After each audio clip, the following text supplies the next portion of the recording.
kind of, you know, it's pretty small in there for one bathroom on the whole house, but yeah, it's a small house. And then out here in the concrete room, I put a little wet sealer down. I think that was, yeah, that was later on. Just painted this door the other day that just has little wooden knobs and closes to a little magnet catch.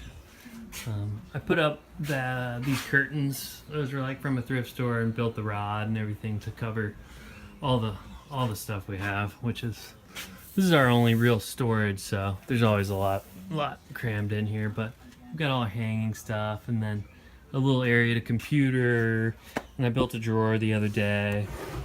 The same kind of plywoody construction. Put a new shelf in. Whew, so much stuff in here. With most of this stuff in the closet, I would just, you know, I just nailed cleats and then nailed from above to that. Finished everything, you know, wipeable or polycryl, something like that. Outside, let's see, I pulled down this shade cover that was out here. I don't know what you would call it. It was sort of like a screen porch right here, ceiling with like clear plastic ceiling. It was just rough. So I just tore it all out. Built out those stairs a little bit so they're more usable. You can see the AC unit coming through the wall. More screens on the windows, trim, pulled wires that were all over the place, old telephone stuff, repainted, retrimmed. All this got kind of jacked up when the house was lifted. There's my old truck. That's what we used for the renovation. Let's see, out here I fixed these were the original poles that that kind of broke up and pretty jacked, so I re-welded new pieces of pipe and, you know, made it a functional clothesline again. Built this garden. It's just like a border wall out of rubble that was on the property, and then these are two pieces of 20-foot cattle panel that form arcs, and then all the veggies, or a lot of the veggies, are like tied to the arc so they can grow up and not fall down. There's some eggplants that, you know, it's kind of nice to have somewhere to hang everything. A lot of this stuff is fried up from the summer here. It just gets so hot in July and August. There's a pile of whatever, brush and stuff. I built this to hold all the garden stuff. So there's whatever, like shovels and seeds and pots and stuff over there. I finally banged out that fire pit that was on the slab and just ground it down. So it's nice to have one flat spot out here. I built this shed to house all the tools that in my last video were in, you know, the addition there. So I built this kind of simple shed as quick as I could. It's got a little overhang for during the daytime. You can work under it, you know, for a little while.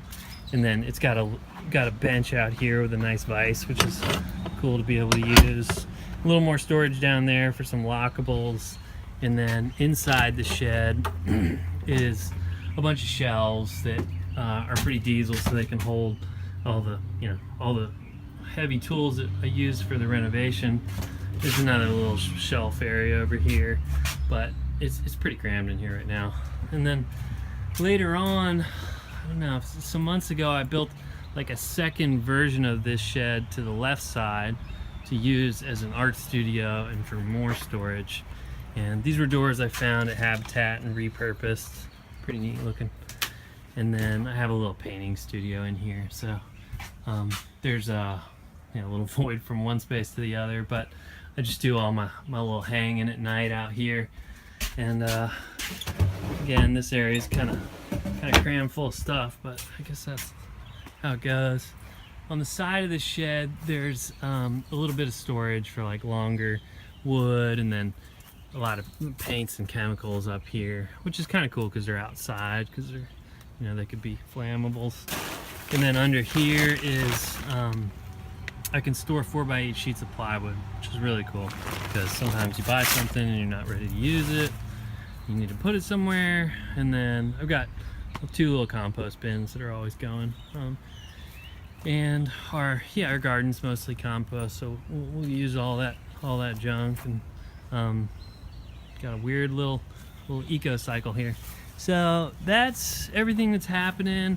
There's still a lot of projects to go, so I'll try and shoot another video in a couple months to let y'all know what happened.